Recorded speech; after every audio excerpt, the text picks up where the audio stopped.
Right now at noon, after days of heavy rain, flooding dangers are now a concern for people in and around our area. And after a cold start to the day, we are going to be warming up. We got another cold night ahead of us, though. We'll have a look at that forecast coming up. Plus, the stock market slides once again over the Trump administration's new tariffs. The 4 states' most watched news starts now. Well, this is KOAM News at noon. I'm Elise Snowy. Heavy rain over the weekend caused flooding in parts of the 4 states, including in McDonald County. The deputy sheriff for McDonald County says after the rain began on Friday, roads in the east and central part of town were among the area that had the flooding. Also, the Elk River has risen to a higher level than usual as a result of the rain. Now, he says one of his concerns when the water rises is it takes a lot of debris like broken trees with it and leaves them behind throughout town. And the deputy sheriff says because of the flooding on Saturday, they had a few water rescues. Now, the fire department, ambulance, and local law enforcement responded to them. As far as he knows, there are no injuries or fatalities.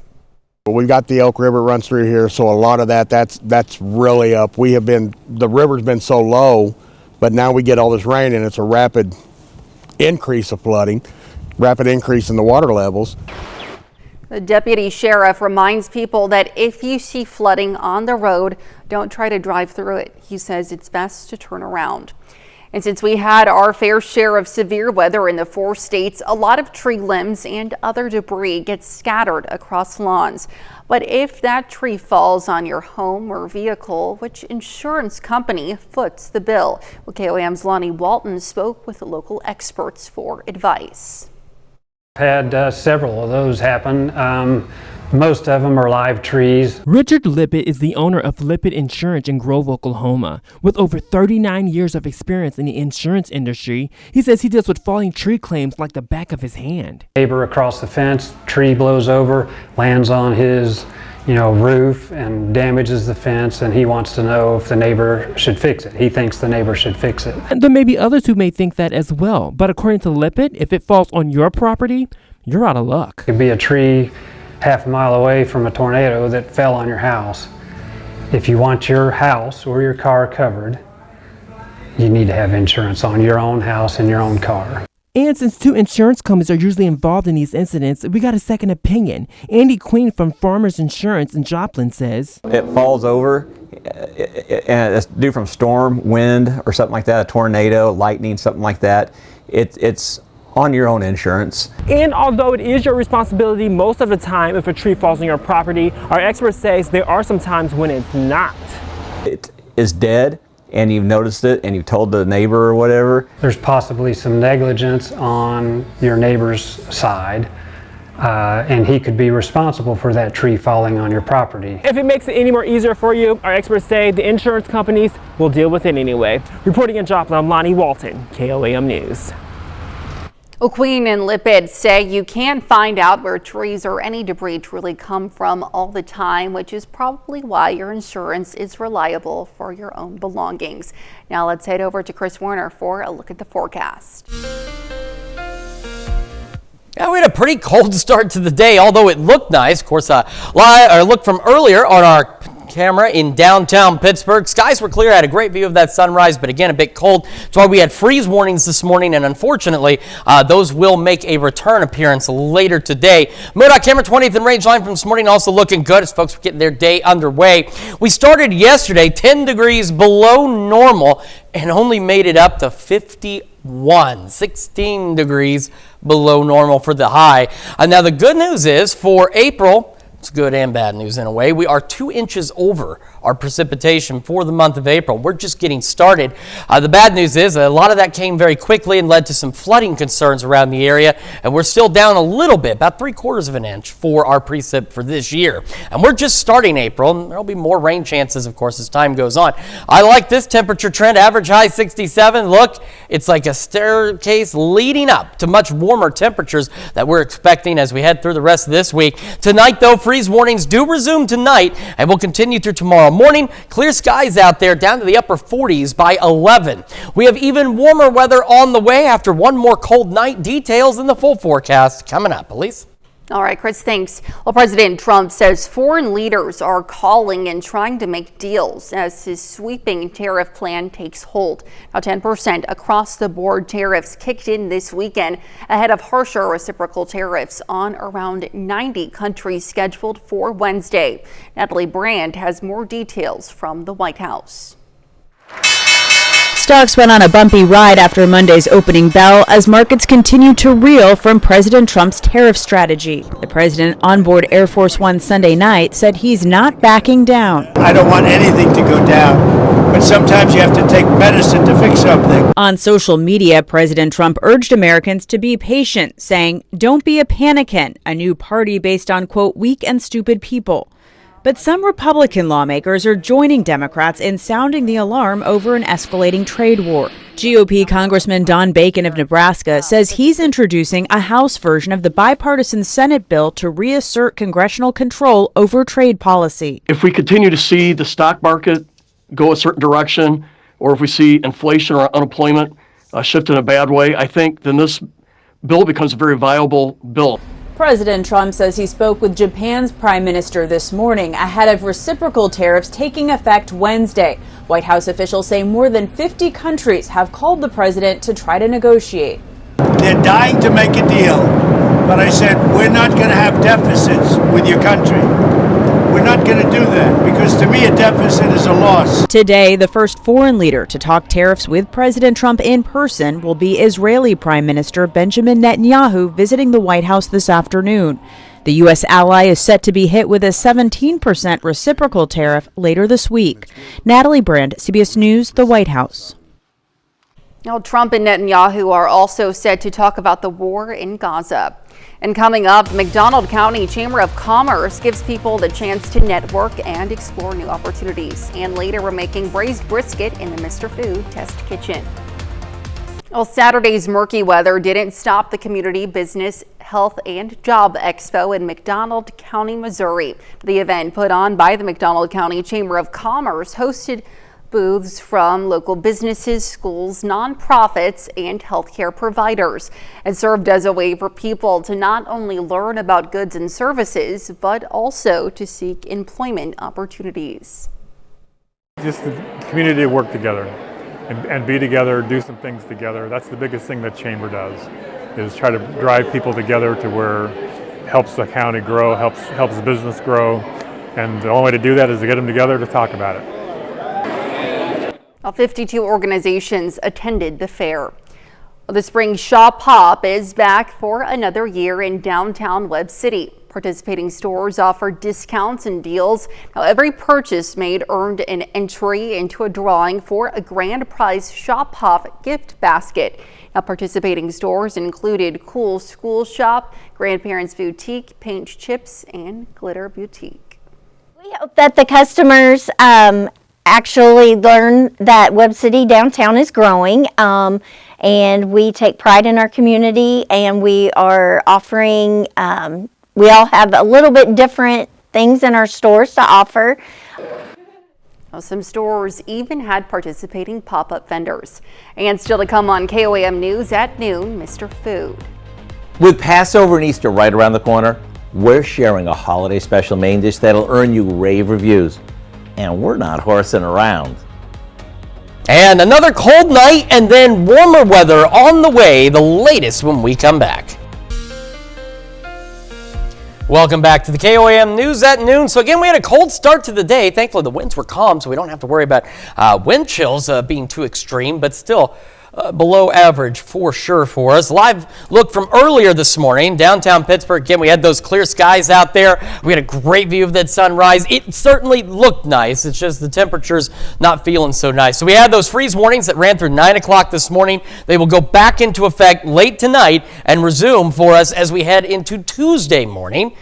But some good news there is this is the last freezing night we have, at least for the next several days, and hopefully until we get a little closer to next winter. But We still have those freeze warnings tonight. Do what you can for your plants. Bring them inside if you can. Cover them up. And obviously, you can't cover the giant tree in your front lawn, but do what you can to protect them because it's very cold out there. Now, today, take a look. We're going into the low 60s across the area. We'll have clear skies, and that is fantastic. As we go into the evening, I see how the winds are shifting out of the north because we have a weak cold front that's going to pass through, and that's what's going to contribute to at least this one more night of near freezing or even slightly below freezing temperatures. Now, overnight tonight, winds will shift out of the east, and as we head into Tuesday afternoon, those winds will begin to shift out of the south, and that will lead to considerably warmer temperatures. In fact, Bartlesville even could make it to the low 70s. Now, why am I pointing out Bartlesville specifically when it's the only 70 on here? Because all of us are going to be blessed with warmer temperatures as we head into Wednesday. So take a look.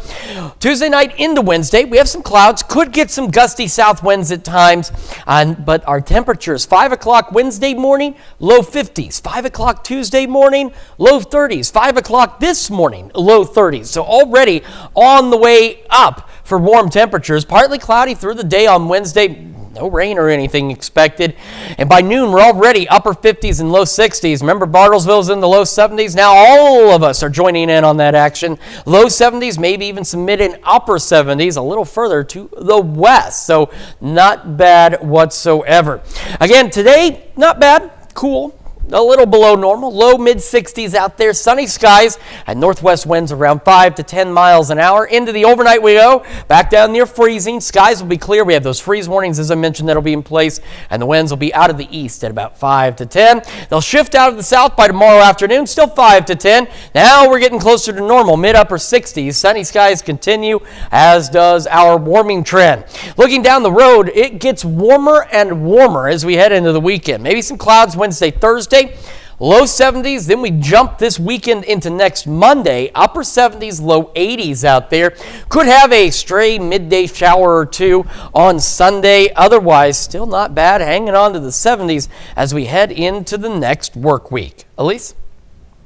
And don't forget, you can be the first to know about the day's weather with the KOAM Sky Watch Weather app. Of course, it's free of charge. It's available in the Apple App Store and the Google Play Store, the KOAM Sky Watch Weather app. Well, severe weather in the South and Midwest is to be blamed for killing at least 20 people. Now, search and rescue teams have been going door to door in badly flooded areas. Now, parts of Arkansas and Kentucky got up to 16 inches of rain in the past few days. CBS News' Dave Malkoff is in northeastern Arkansas, where he saw firsthand how evacuation by boat was the only option for many people. This is Nebraska Task Force 1 on duty 8 hours away from home in flooded northern Arkansas. Basically everything besides from these trees, none of that water is supposed to be there. As part of a FEMA team, their job is to help local officials. The levee we want to check on is right through here. Brady Papik made sure the levee was holding. I guess so. Maybe there's a house it looks like right here. Then the sheriff's department was concerned about this house. It was clear. This team rolls out with special equipment and training anywhere in the country at a moment's notice. It mirrors our profession as firefighters. That's what we do. This is just at a big national level.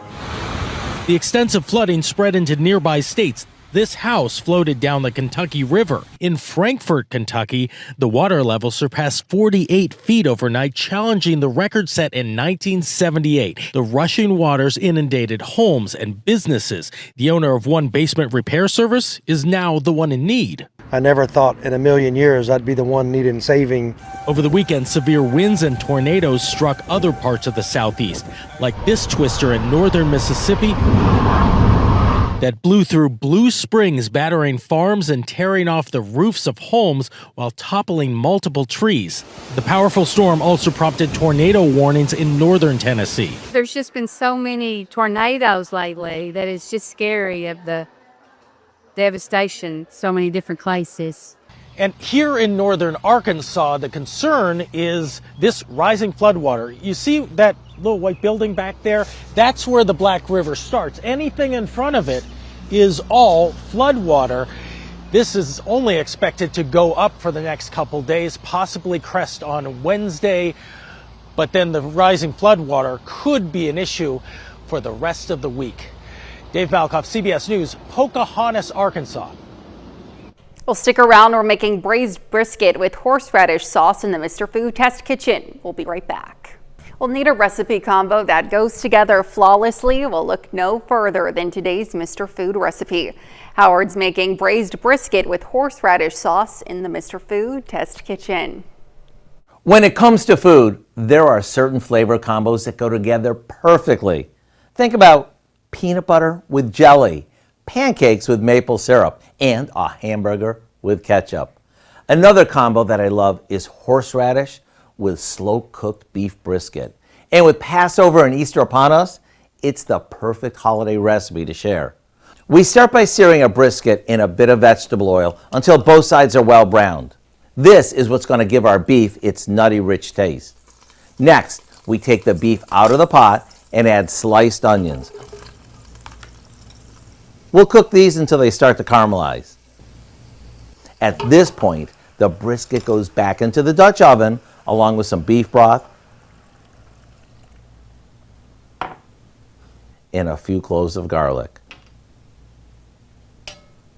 Now we cover it and into the oven it goes until it's fork tender.